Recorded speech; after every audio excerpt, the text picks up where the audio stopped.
Hello, welcome to Free Will, Science, or Religion. I'm Chandler Klebs, and I'm here with George Ortega and Jamie Soden.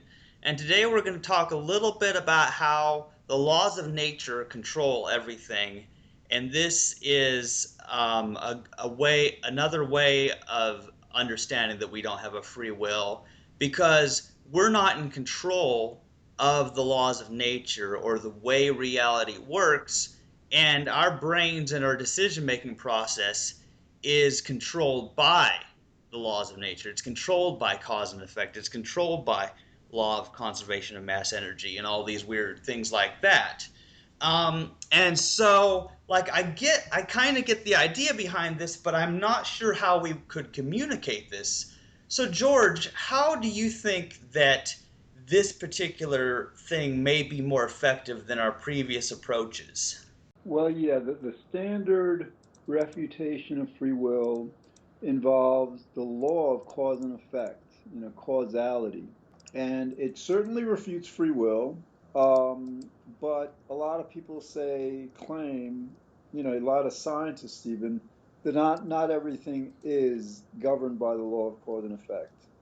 Now, of course, as we've explained in show after show, that's no defense for free will, because if you're saying that some things aren't caused and you apply that to a decision, then the best you can come up with is the decision isn't caused, meaning that it can't be caused by free will. So, but the thing with using causality is it confuses people, because again, they'll refer to randomness and probability and all this stuff, quantum mechanics. But the benefit of refuting free will with the laws of nature is that there is universal agreement among scientists. I don't think there's anybody claiming that the laws of nature don't control everything. The scientists have consensus, that first there are laws of nature, and two, they control everything that happens. So, I mean, the idea behind it is that there's no way to get around that. You can't claim, in other words, like if you claim indeterminism, well, that would be a law of nature, so then causality and acausality are laws of nature, and they control everything as laws of nature. So it doesn't matter which it is. So again, it's a way of simplifying the refutation and moving it away from this confusing notion for too many people that if you somehow eliminate cause and effect, or if you champion randomness, somehow that'll give you free will. It just really simplifies the whole matter. So, George, basically, even if this sort of randomness or acausality existed, that would be a law of nature in and of itself, wouldn't it? Exactly, that's the point. I mean, and you can't escape that. Any kind of like a mechanism, like let's say somebody said, well, this is how free will works, and it's not understood yet, but this is the mechanism. Well, all we have to do is, okay, well, that is a law of nature. In other words, if that works, all the time, it's a law of nature. And so I guess it's not, it's actually controlling what people are saying is freely willed. Yeah, that's what's interesting about it because like a law of nature is basically in a way like this is a part of the universe. This is a way things happen, and humans don't choose that. So and the main point is randomness is certainly never has been a defense for free will. People think it is, but it's not, because the human, it's not being caused by a human, not being caused by human free will if an acausal event happens. But yeah, the main point is that there's just no way that we can be the author or decider of how nature works, how the universe works.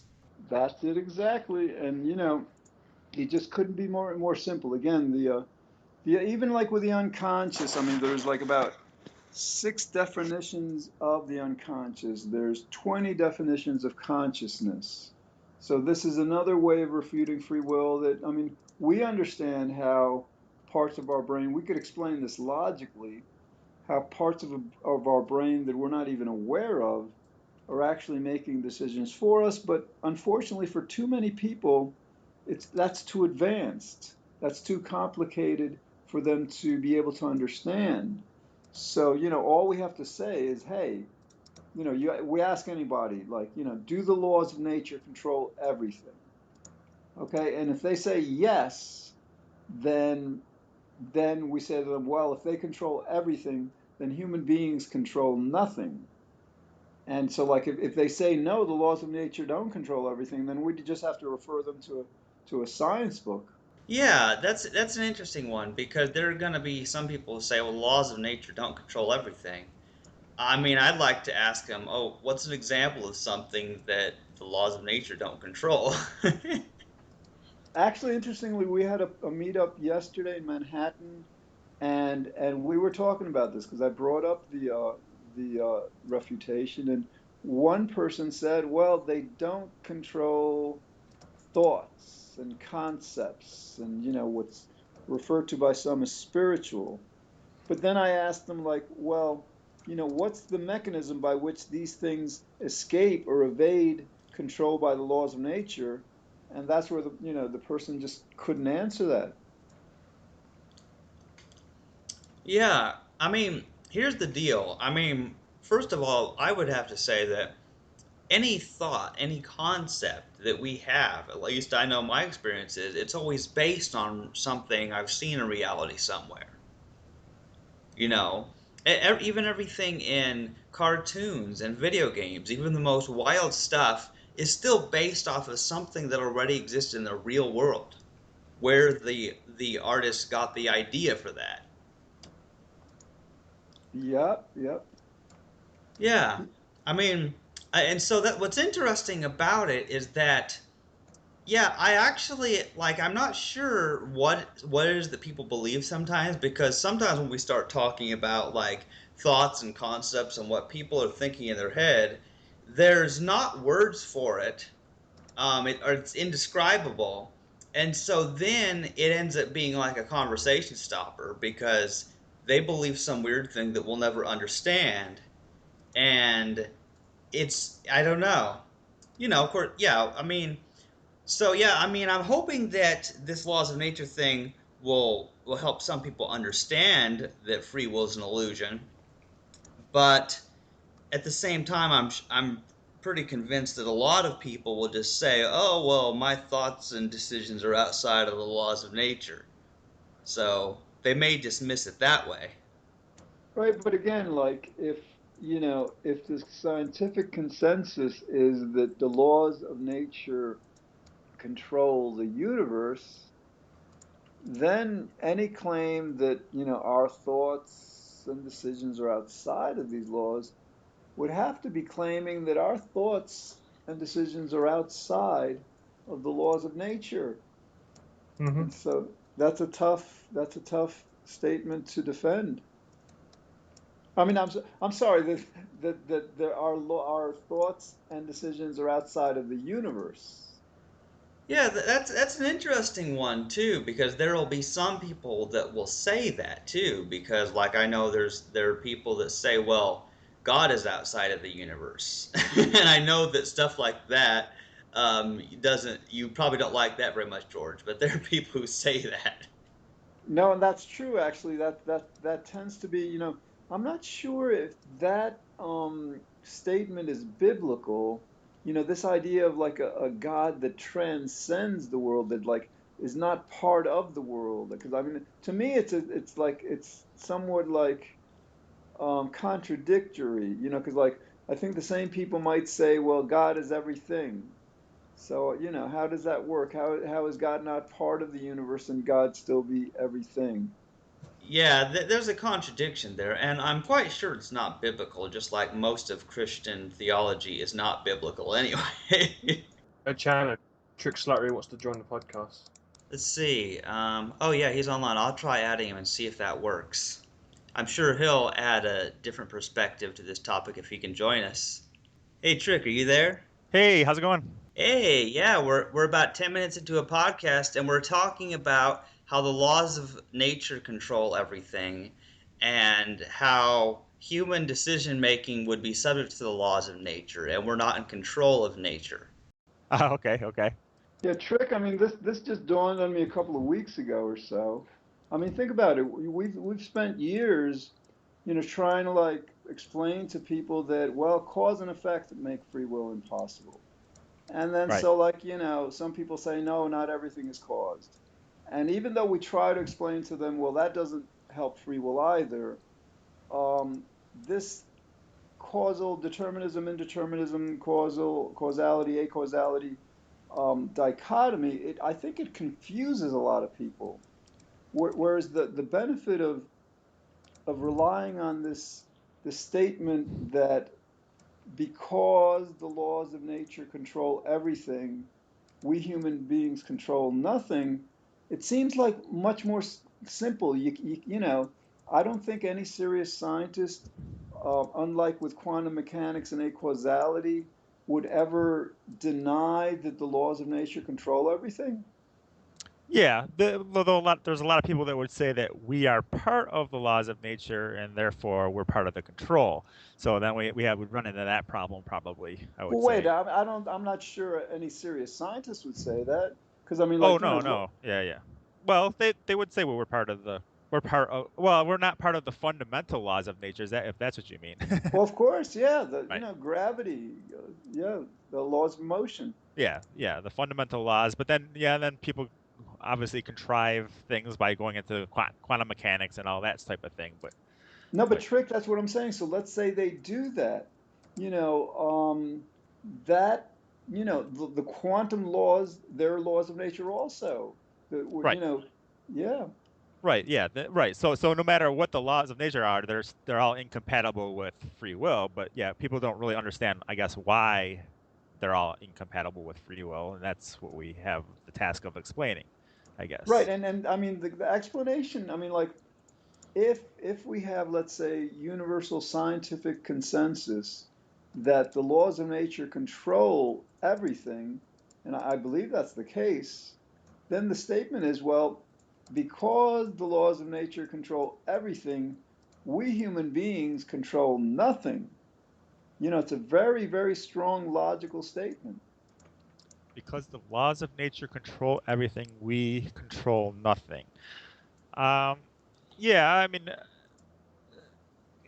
yeah, if you say fundamentally the laws of nature control everything, then anything that we consider we control, I guess, would be part of that, right? So, if that's what you're saying. Well, again, like, because I mean, like, we can't say that we're the laws of nature because, like, you know, we can't be both the controller and the controlled. So, like, so in other words, because the laws of nature control everything, then nothing but, I mean, we can expand it beyond human beings. Because the laws of nature control everything, nothing other or aside than the laws of nature control anything.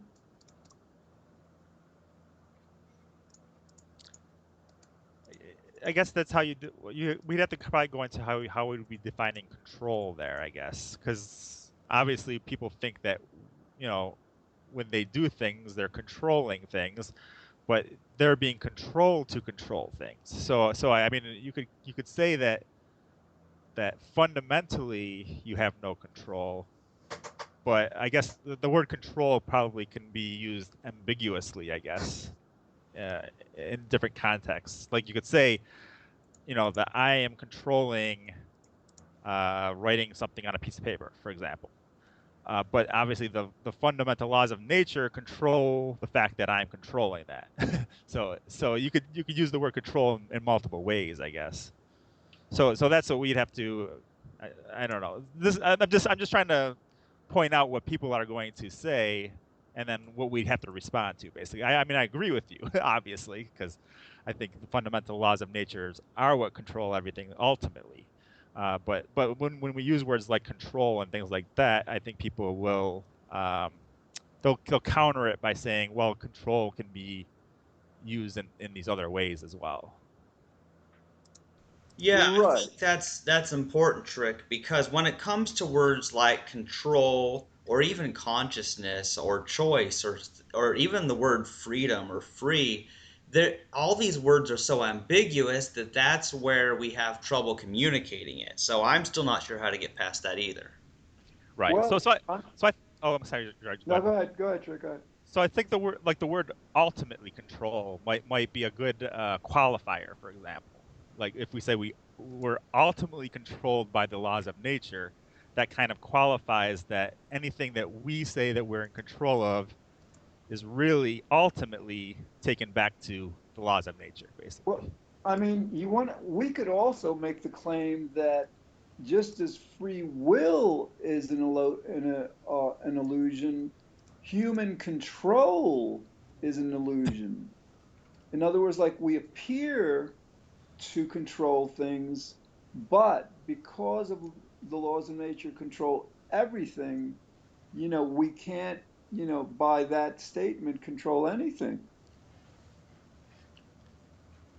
Well, yeah, I would agree with that, George. I mean, that the very idea of humans being in control of something, an actual author of that control or choice would be impossible. Completely. So it's kind of like with the word random. Like we might use it like in the sense of like, pick a card from this deck at random, and we're just using it colloquially. But, most technically, we would claim that there is no randomness. So like we might use the word, yes, we as human beings control the car, but that's again colloquial, whereas the fact is that like it's actually the laws of nature that are controlling us or making us control the car. Right. So, but yeah, that's the problem though, is because the control word, like, I guess how would you define the word control? What would you say would be the definition you'd be using when you say human beings have no control, I guess. Okay, I guess one way is like what I guess fundamentally explains why something happens. Um, Two particles are moving toward each other because they're controlled by gravity, by the law of gravity. Right. Um, So you could say that gravity controls something, right? yes. Okay. Then why can't you say that humans control something? Because gravity, there's nothing that's controlling gravity. Whereas, like, we as humans are controlled by not just gravity, but every other law of nature. Well, let's say how do I put this? Okay, let's say you have a river, for example, and that river is flowing, and that flow is controlling where the floating object will go. So can we say that the river controls where the floating object will go? Well, again, I think a river would be like a human being in that, like, we might be on the river, let's say, controlling a paddle boat or something, Right. but both we and the river and the water and the flow are all controlled by the laws of nature. Right, and that's why I say the qualifier is pretty much ultimate control. We don't have ultimate control. We have control in the sense that of the common usage, I think, of the word control. So if we go to the dictionary, it says control, the power to influence or direct people's behaviors or course of events. So we have the power to influence or direct behaviors or courses of events, but the fact that we do that is controlled ultimately by the laws of nature. And Well, so, yeah, so it's we don't have ultimate control, but we have, I guess, control. I don't know. right. No, because Trick, we do this also, like for example, with the word choice. When we're talking colloquially, we'll say, "Oh yeah, human beings choose all the time," between coffee and tea or whatever. But then, like when we're in like this free will 2.0 mode, we say, well, actually, if you want to be technical, we humans don't choose anything because the choice isn't up to us. See, now So, for me, that word as well runs into the same problem. Like I say, we don't have free choice, but we do have choice, or we don't have free will, but we do have will, or we don't have free agency, but we do have agency. So it's that qualifier to me that is what is important. We don't have the freedom to do otherwise. We don't have the free choice, but we do make choices. We make decisions between options. It's just that we couldn't have chosen otherwise, and the decisions were caused by other factors. But we make a choice, and so these even that word for me is one that you'd have to qualify, I guess. right, let's say I've got a hand puppet, right? And I ask it to choose between, uh, holding a cup or a pen. And my hand puppet, chooses to hold the cup. Can we say that the puppet made that choice? Well, I think choices you have to have consciousness for. Like I think like you have to be able to think about like three different options, weigh the three different options, and then make a decision between the three different options, and that would be a choice. Even though that choice is ultimately, caused, and what we choose is ultimately caused, we're still going through a process of choosing.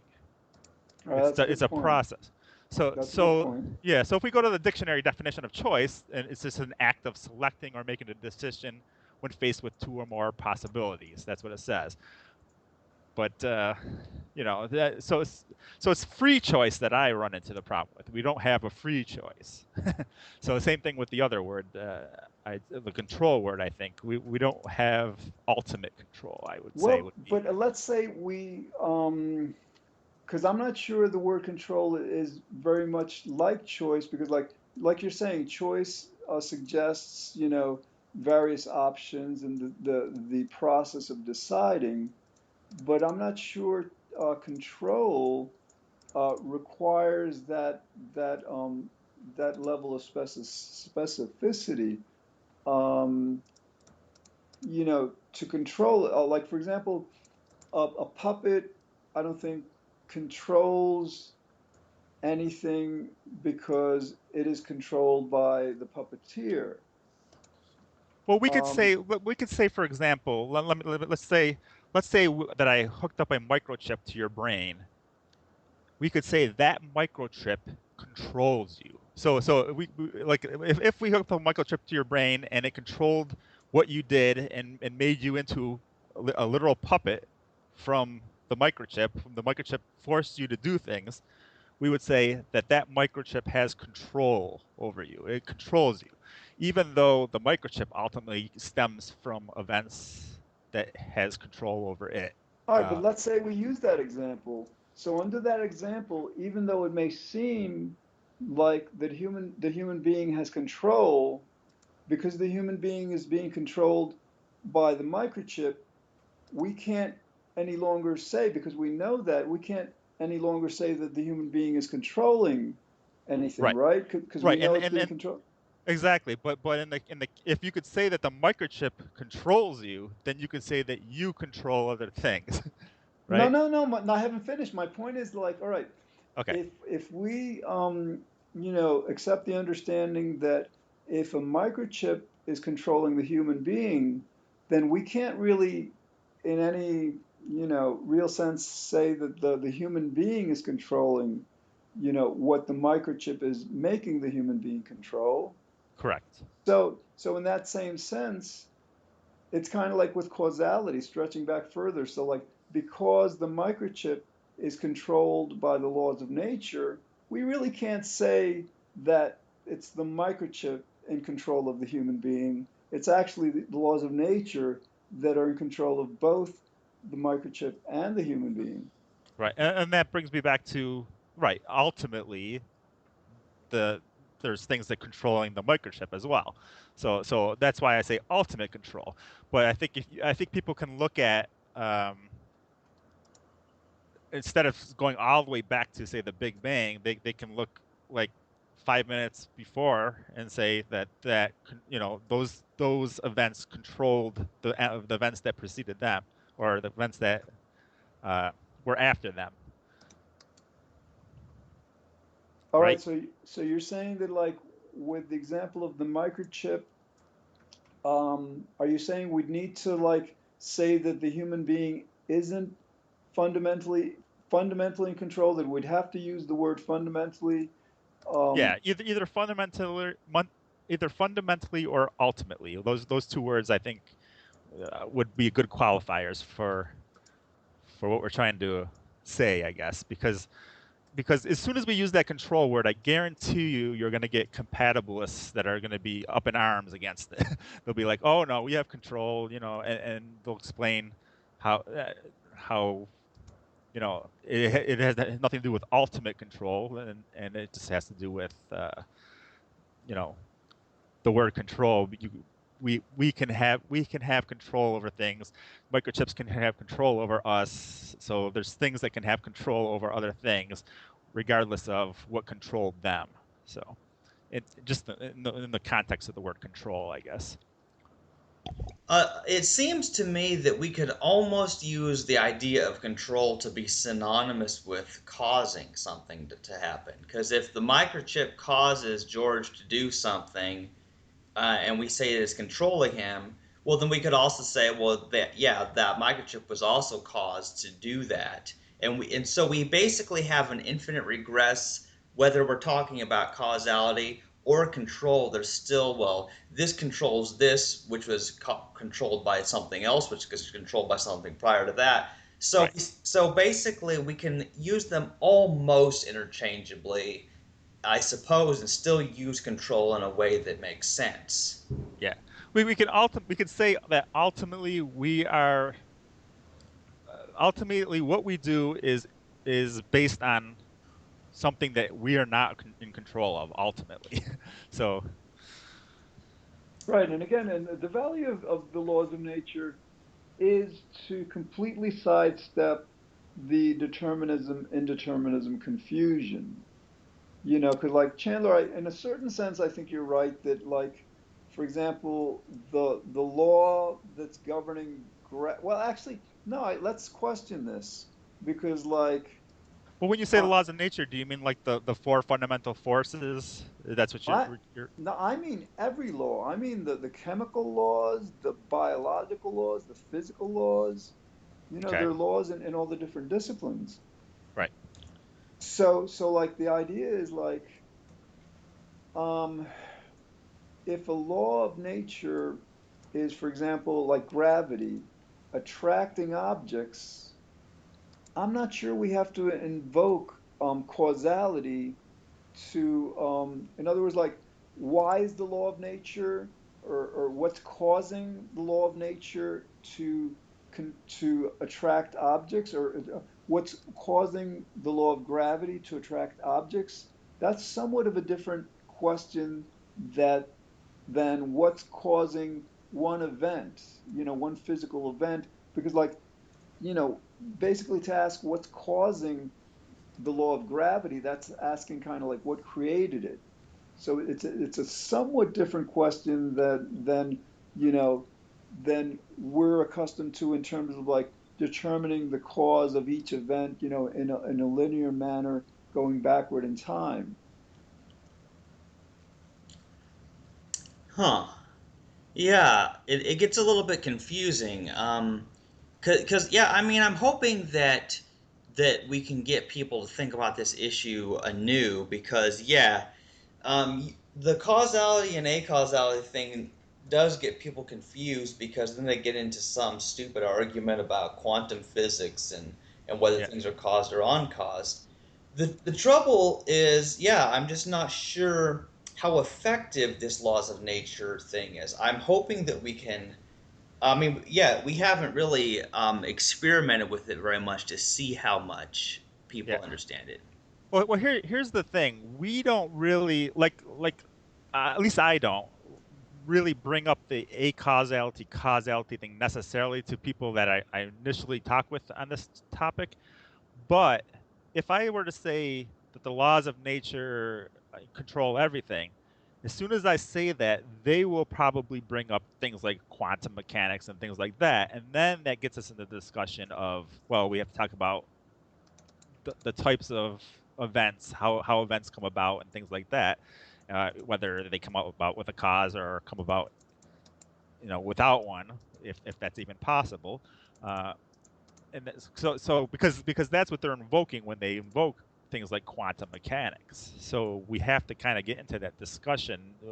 And we can't just revert back to the laws of nature, because they're going to just say, well, quantum mechanics is part of the laws of nature, and then we have to explain to them even deeper about what that means. Well, no, So exactly. I mean, in other words, like, they can invoke quantum mechanics to challenge causality, but if they try to invoke quantum mechanics to challenge the laws of nature, we simply have to remind them, well, the quantum laws, the laws that govern quantum behavior are laws of nature. right, but then they're still say, well, that they allow for free will, those laws of nature, those quantum mechanic laws of nature. Well, no, But they may. I'm not sure because, like, again, like, whereas the scientific community is somewhat split on yeah, whether behavior is fundamentally causal or acausal or a combination. I think you could find virtually universal consensus that the laws of nature govern everything or control everything. yeah, we can get universal consensus on that, but we won't get universal consensus on whether that implies that free will is possible or not. No, Whereas I but think, oh, go ahead. Rick, just think of the logic. If there's universal consensus that the laws of nature control everything, everything literally means everything.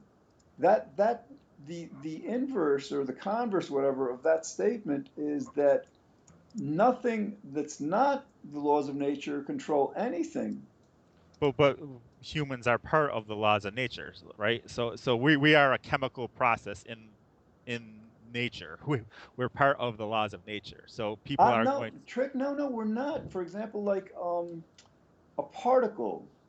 A particle is being acted upon by the laws of nature, but we can't say that a particle is any law of nature. Well, it's matter and energy, right? So Right. So in other words, the laws of nature are what control matter and energy. you're saying you're basically going to the laws of physics then, not really the laws of nature. 'Cause the laws of physics, yeah, you have like the fundamental forces that bind basically all of our matter and energy. But when we just talk about nature itself, we have to conclude everything pretty much. So Right. No, but for example, like in chemistry, there are laws that control chemical bonding.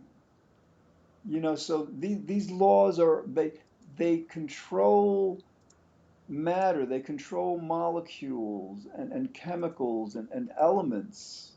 You know, the, yeah, the con- it all comes down pretty much to the fundamental forces, and then those fundamental forces create molecules, which well allows matter to basically coalesce into molecules, which the different molecule types have, reactions and things like that. But once those molecule types have reactions, you're talking about how matter and energy interacts.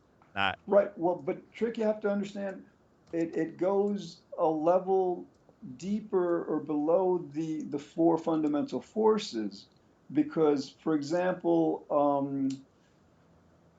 the law of conservation of mass energy. Okay, right. that's not a law that requires or is enforced by any of the four fundamental forces. It acts upon them. Right. Yeah, right. Like, yeah, but that's still a fundamental law of physics, right? Right, but again, if we Thermodynamics. no, I know, but if we were to, like, just refer to chemistry, like a hydrogen atom cannot bond with any of the other or elements, whatever. There are laws governing how the chemicals bond, and these laws aren't related to the four fundamental forces. They are acting upon elements. So Well, I would say that the fundamental forces are what create the molecular structures, which, and then once you have those molecular structures, you have basically specific structures of matter and energy that are interacting with other ones.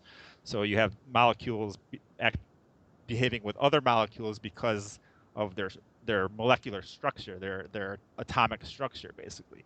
But that's because of the matter and energy configuration that exists. yeah, but no, So, I wouldn't say that they're directly governed by the four fundamental forces.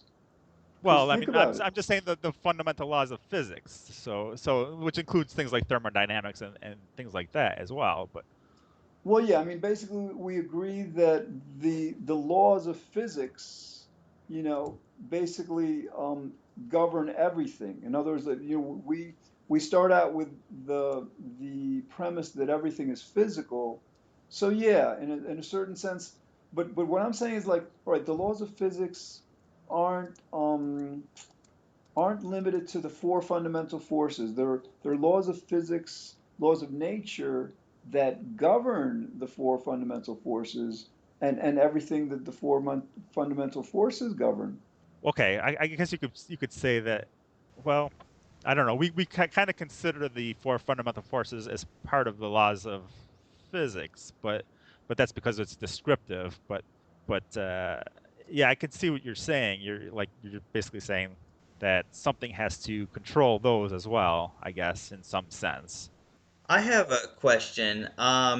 Is there such a thing as a law of nature that's not part of the laws of physics? I mean, I think yes. For example, like a chemical law isn't part of physics per se, but naturally it's governed by the physical laws. Right. Everything depends. So basically, you have physics. Physics is kind of the fundamentals of everything else, and then you have once you have like molecular structures building up, then you have interactions between molecular structures, and that's like chemical reactions and things like that. And those are all dependent on the laws of physics. So the laws of physics are a kind of a base structure that's required, and then So you what? kind All of right, have. all right. Now here's something. Here's an interesting question. So like, because I haven't really explored this much. There's the four fundamental forces like gravity. That it's the law of gravity. These are laws. And then there's like the law of cause and effect, right? That's apart from these four fundamental forces. Um, then there's the law of conservation of mass energy. Then I think is again apart from the four fundamental forces and from the law of cause and effect. So my question is, um, how many do you think of these fundamental laws are there? There may not be all that many actually. Well, cause and effect is kind of like an inference made uh, via like physical things interacting with other physical things. It's not really. I wouldn't even. I don't know if I would consider it a law of physics. I guess a physical law, Well, but but it's trick, something that we infer in science, I guess. but but if you suggest that we're inferring causality, then I think you'd have to like apply that same challenge to the four fundamental forces. Like you could make the argument, well, like the law of gravity doesn't attract particle to particle. There just seems to be like a correlation or a causal connection. Yeah, I get what you're saying. Yeah, um, but some physicists would say that there isn't really any causality. Like they go into that whole eternalistic block conception of time thing, uh, you know the space time thing of Einstein, and suggest that we live in a 4D block and there isn't really causality, and what we describe as gravity and stuff like that is really just what we see moment for moment. But I don't buy into that, and I'm not saying I do. But you can apply, like when it comes to physics, you can apply it in those two different directions. So causality isn't really um, a fundamental, I guess, for physics. Right. Well, I mean, like to the extent that we, let's say, gave them the benefit of the doubt on that, of just like, accepted that, and then challenged it, then our answer could be that that something else, whatever is not quote unquote causal, is what's controlling whatever it is they say isn't being caused. Yeah, well, if they use that one, that then obviously there's no free will on that front. So they'll just corner themselves on that on that end. So Well, yeah, like it's kind of an interesting thing because let's say that we just go along and say, well, you're right, there's no time, there's no causality because we live in a four-dimensional block universe. That means that you're not in control of anything because it's already happened, it's already part of the block. right. So obviously free will is not compatible with that idea. But uh, but yeah. But causality, I think, is something we infer. We infer through striking matches. We strike 1,000 matches, and they all, most of them light. We understand that friction and all these things cause a chemical reaction when we strike the match. So we infer causality on that. But it's not really, we don't need it. It's not a requirement, I guess, for our physics, for the fundamentals of our physics, but it's required for other things like chemistry and things like that. We kind of infer it. So. I think it's a difficult one to communicate, especially since I don't even know what the four fundamental forces are. I know someone's mentioned before, but I don't know physics. I don't know this stuff. Well, there's gravity, electromagnetism, the weak nuclear force, and the strong nuclear force. And, in terms of the details of what those latter two are, I don't know. But Yeah. Yeah, I have a feeling I'll be watching some YouTube on that subject in the future. but the idea is like, this is kind of like a logical challenge. If we start with the statement, the assertion that there is universal scientific consensus that the laws of nature control everything or fundamentally control everything, then it's kind of like a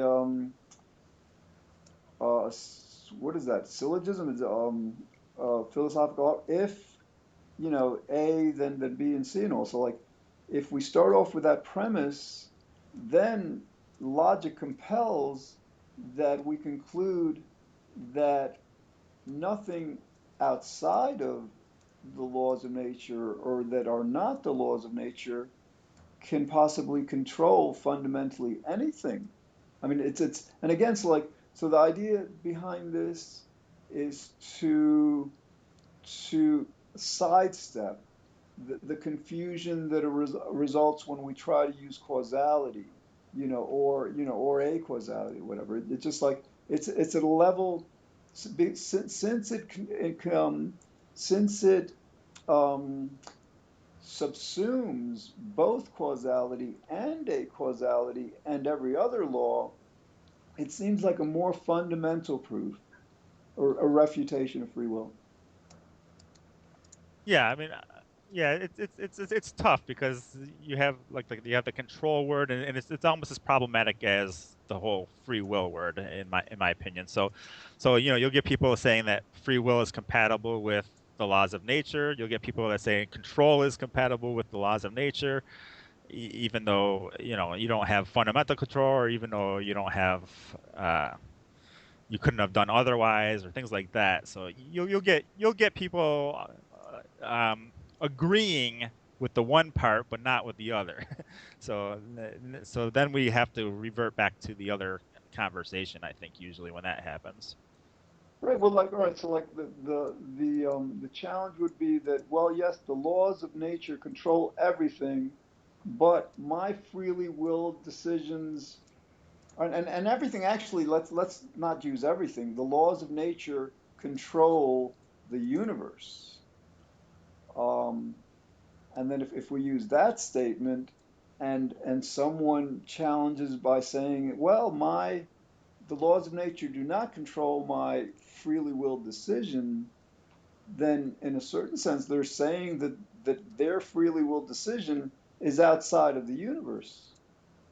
Right, right, and yeah, right, and I think a lot of people.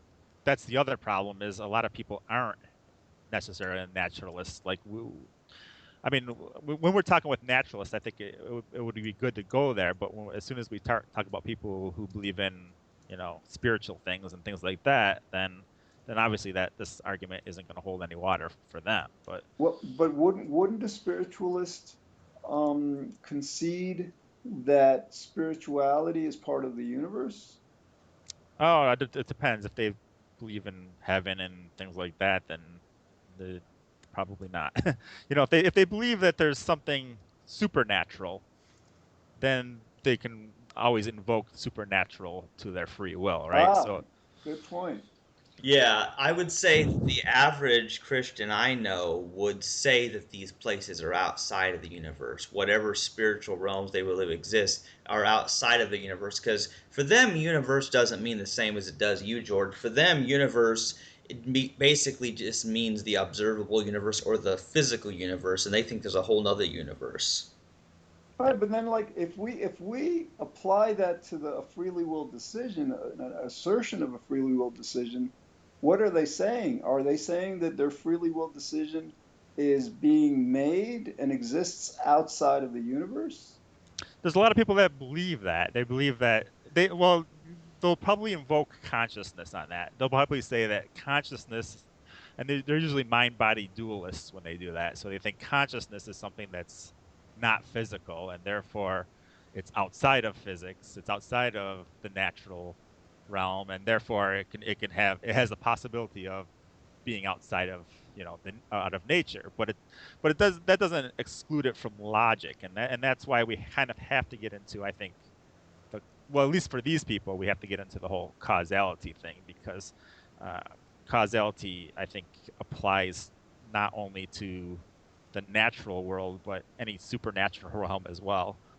And it's at this moment we have to ask them, do they have turkey will? Hey, turkey will. Yeah, are their decisions processed by a bunch of turkeys who have already been slaughtered and they are in heaven, and their decisions go to these turkeys who then decide for the humans whether or not they drink coffee or tea. Okay, well. Uh, And anyone who hasn't heard of turkey will before needs to read Trick Slattery's book, Breaking the Illusion of Free Will for the Betterment of Humankind. I don't think I said. Did I say turkey will in that? Oh yeah, yeah. The I don't. conversation between those two characters in your book, one of the chapters had this thing about turkey will, and Okay, yeah, I yeah, don't it's like the remember putting that funniest part of the book.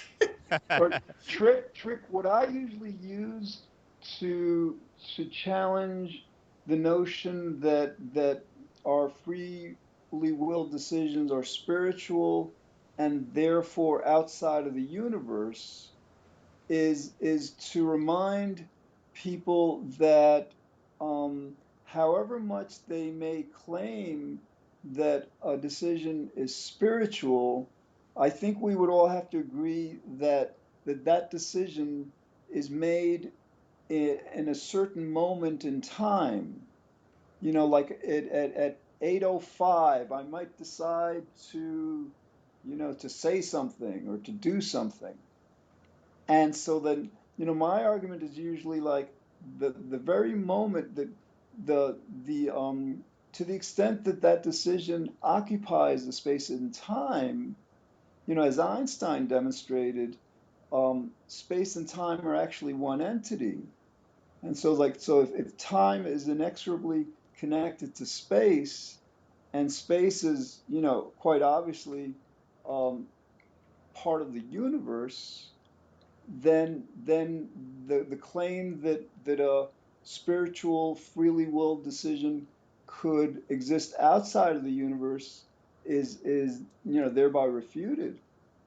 Well, they would just say that it's outside of space-time. So, Yeah, but but yeah, trying to explain to these people that any decision we make is based on our memories and our experiences. So No, but Trick, and also like they, I don't think they could logically say that the decision is made outside of space-time, because we can, like, for example, ask them to provide an example, like, make a decision and tell us exactly when they made it. And so, like, I don't think they can make a claim that their decision is outside of time. yeah. Well, what I know what you're saying, and I totally agree with you. Obviously, I mean, I'm a physicalist, but I know what they would say, and they would say, well, the hard problem of consciousness. We don't have everything. We don't know everything when it comes to consciousness yet. Therefore, there's an unknown, and they'll use that unknown to their advantage and say, we just don't know if it's outside of space time or not. But that Well, because wait a minute. No, I've wait. run across people that have done this. That's why I'm kind of arguing this point because All right, I but know people. but I mean, like, that fine. We can argue consciousness with them, but like, I don't think that they can, like, challenge the notion that a decision that they make, regardless of how we define consciousness, um, escapes time. In other words, Well, basically, they say that their thoughts aren't aren't part of physics. They're mind body dualists, which means that the mind is separate from or mind physical dualists, which means the mind isn't physical. It's something other than physical.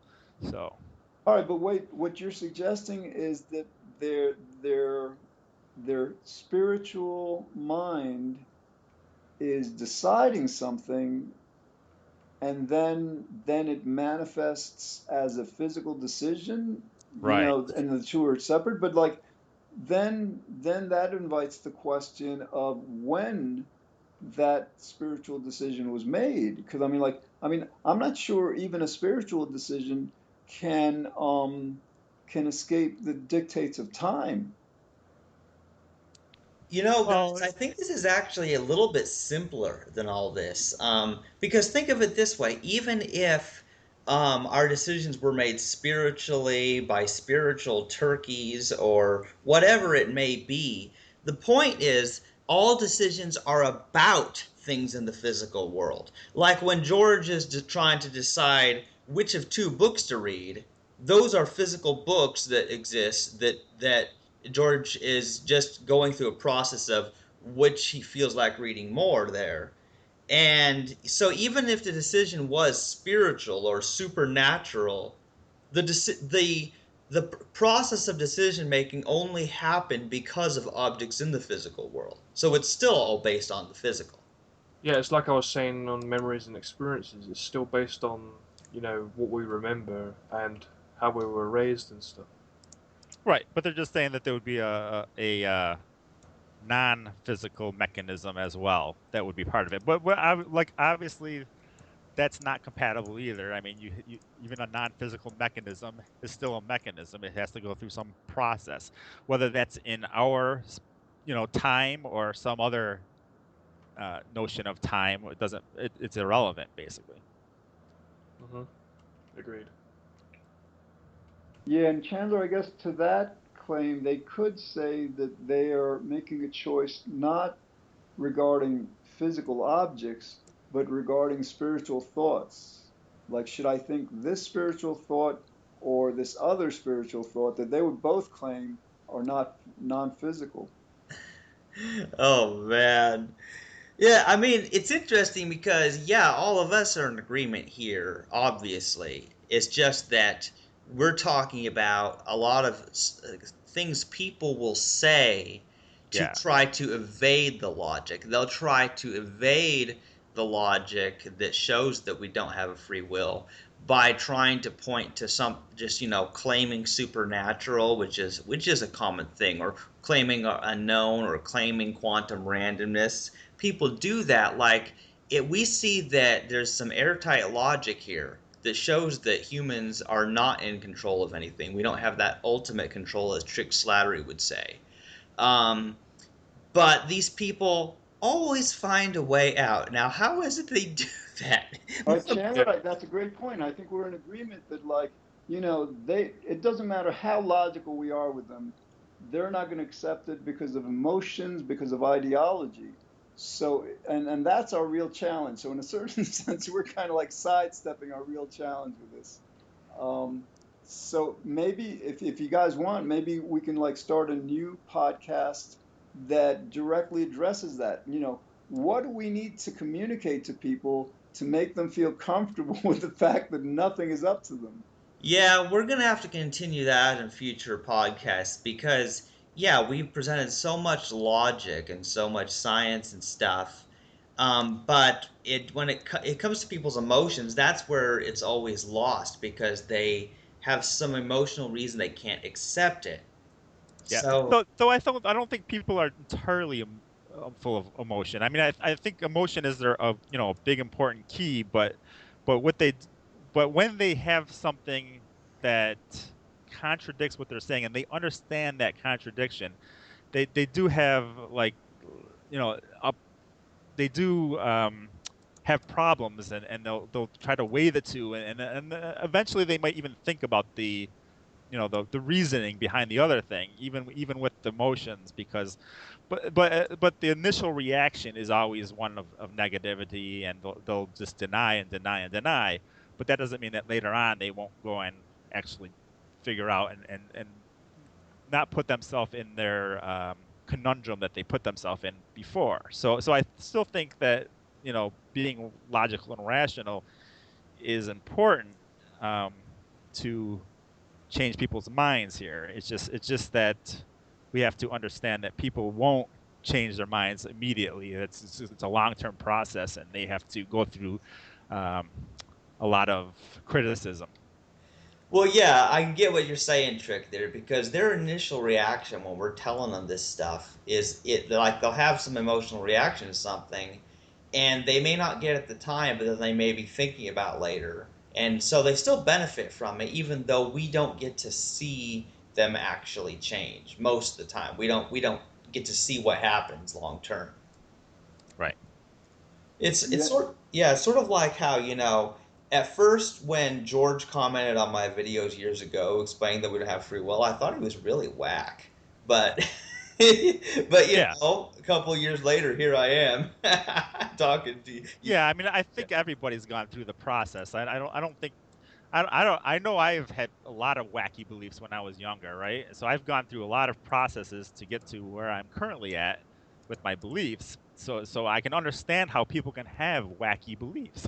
It's just a causal process that leads them to wacky beliefs and wacky ways of thinking. So I Yeah, want I want to yeah, see we've if we all can been like there. enumerate and list the non-logical, for the most part, barriers to Sense. people's not accepting this. And so one is certainly the emotions. They don't like the feeling of not being in control of anything. It's an unpleasant feeling to consider that prospect. right. I think another challenge, because I'm not, I'm not sure how many of these non-logical barriers there are. Another one has to do with what ideology, with what they're taught, or no. Actually, maybe a stronger one has to do with they feel and they quote unquote feel that they have a free will, or they seem to experience free will. Right. But I think we can address that one at least. Yeah. The first one is a little bit harder, but the second one of this feeling, I think we might be able to address it by saying, well, actually, that quote unquote feeling is simply a mistaken conclusion regarding what's happening. For example, people will claim, well, I'm consciously deciding something because I am aware of consciously deciding something. Whereas we know, well, actually, it was the unconscious that made the decision and then made us conscious of what it decided. Yeah. So So with this experience, I think we can logically lead them to that, to the understanding that they actually don't really experience this free will. Yeah, I think that could take us into a discussion about how this illusion, I guess, of free will kind of comes about in people, and I think part of it is taught, and another part is just intuitive. It's just like when you're choosing between Pepsi, Coke, and water, and you choose water, you feel like you could have chosen Pepsi or Coke, right? So you feel like you could have chosen those two things, and that there were options, and that if we went back in time to before you made the decision, we just feel like we could have actually chosen those other options, even though it's physically impossible, right? So, Right, but given Trick, determinism, that is. if we were to go back to ancient Greece and ask them that question, right? Back then, before a certain time, they had words for fate and for destiny, and Right. they didn't have words for free will. So, like back then, I think, ask them the same question, and they would say, "Oh yeah, I feel like, the fates are making me do this." Right, right.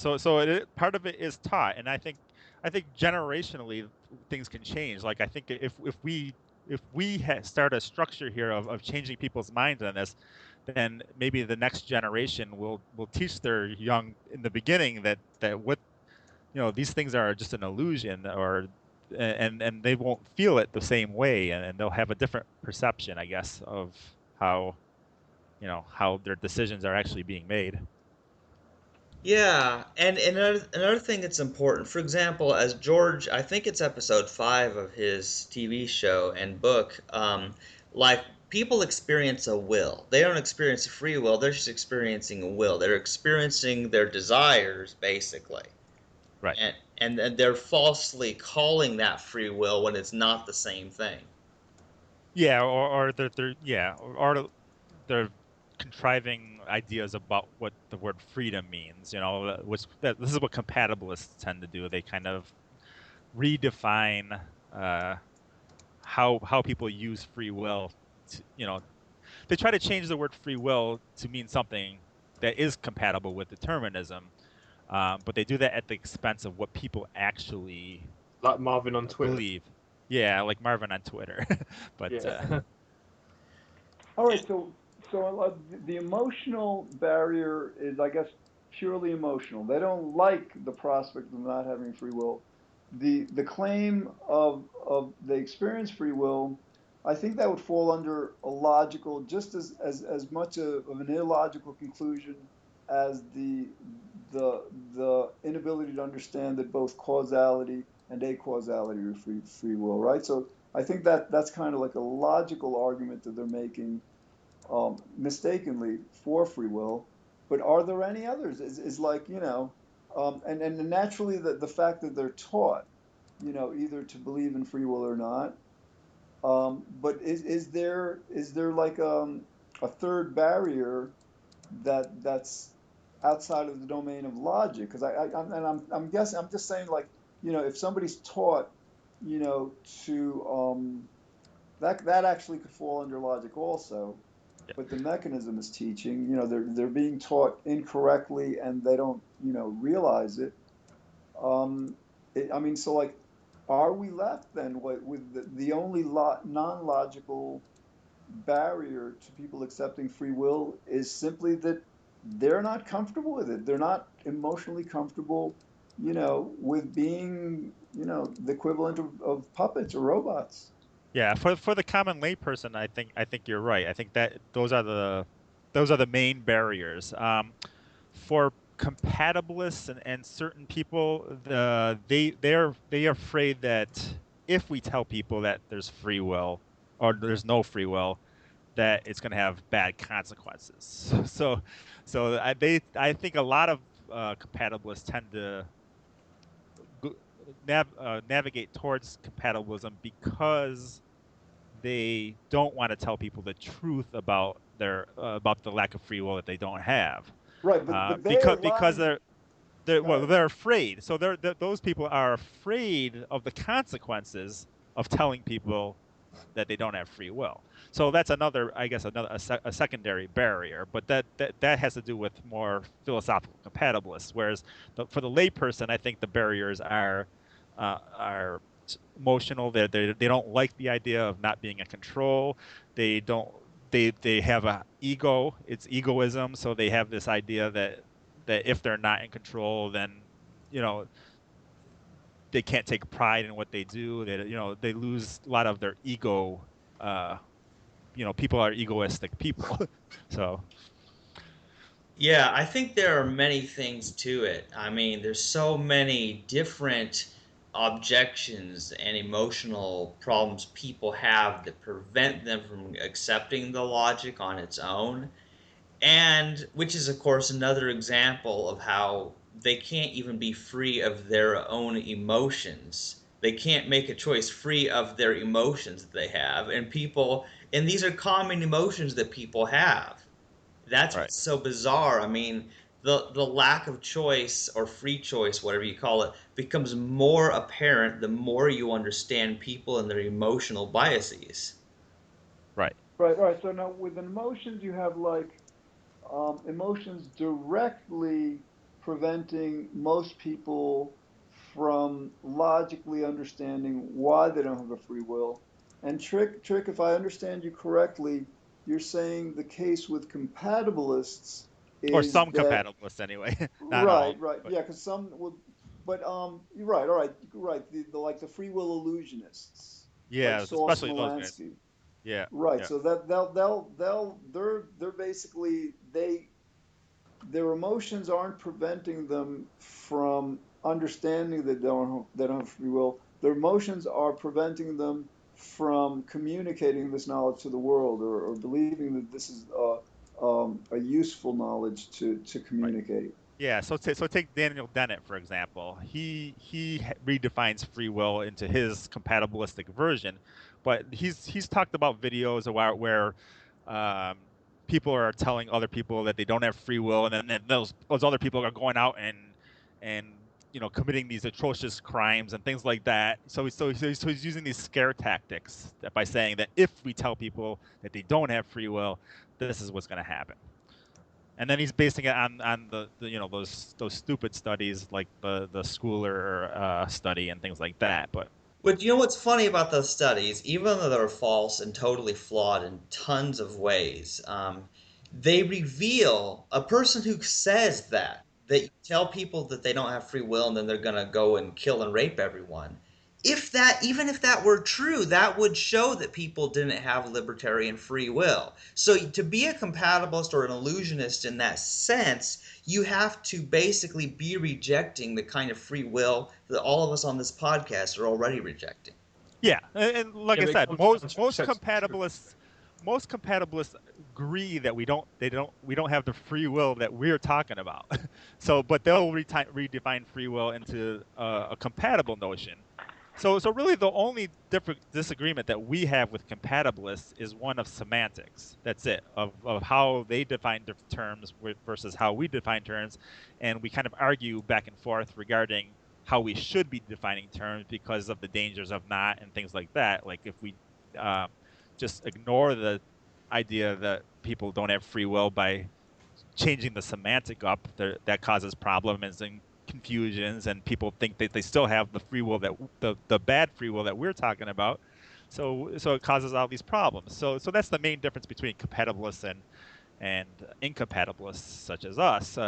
We're against what's called the libertarian notions of free will, which is the incoherent varieties that the common lay people, the majority of people actually feel that they possess or are taught to believe that they possess. So Yeah, Do, and do we believe that our puppet analogy uh, successfully addresses that? In other words, like not relying on the term free will, but relying on the term fundamental control. In other words, like if we say that, like, forget about the term free will, we human beings have no more fundamental control over what we do than a puppet has fundamental control over what the puppet does. Is that a way do we think to get them to concede that point. And so forget about the term free will. This is about, like, we can start writing articles about, like, fundamental control.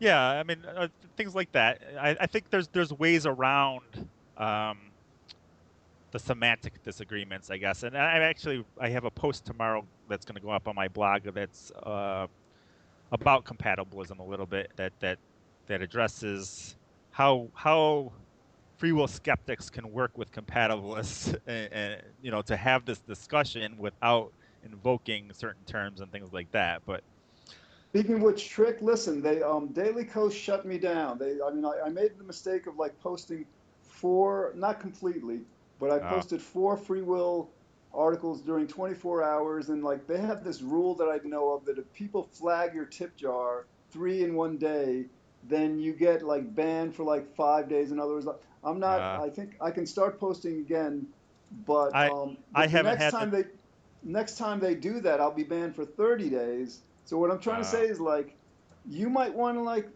you've got a lot of posts. Like, I if know. you I kept saying I'm going to go on that thing, but then I just didn't have the time. It's like, Trick, I, you know what you might just want to do? This is what I'm resorting you. I'm kind of like, saying to myself, the people who write the comments, they're not very bright. They're just not. And we're probably not going to convince them, and we're probably wasting time, trying. So it yeah, might just be a good idea to post the article, not even comment, just, like, just kind yeah, of like yeah, use Coast as an advertising thing. yeah, yeah. No, I just I hadn't had the time to get it. I wanted to help you guys out on that, but I just didn't have the time. No, but what I I'm suggesting to you, Trick, is, like, for example, the article you're posting tomorrow, cross post it on Daily Kos, and don't even bother commenting.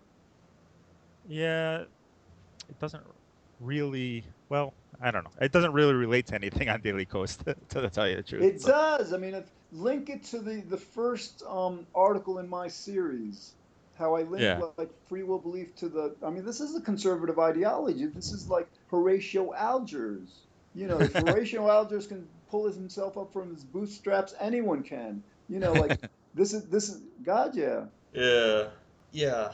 Guys, I gotta go soon. oh yeah, yeah. We kind of went off a topic actually on our on our podcast here. So Well, yeah, we but had, this we had a is few all, different pot topics.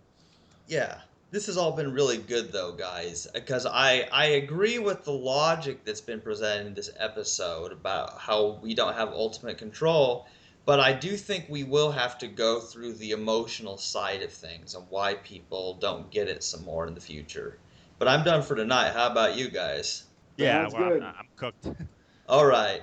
Well, you've been listening to Free Will, Science, and Religion with Chandler Klebs, George Ortega, Jamie Soden, and Trick Slattery, and we've been talking about the laws of nature controlling everything, and humans don't have any control, or at least ultimate control, as Trick says it. Um, yeah. So even though the logic is strong, some people have certain emotional reasons why they can't accept their lack of free will. They don't want to feel like a puppet, even though they are. But we will continue these types of discussions in future podcasts. Thank you for listening, and goodbye.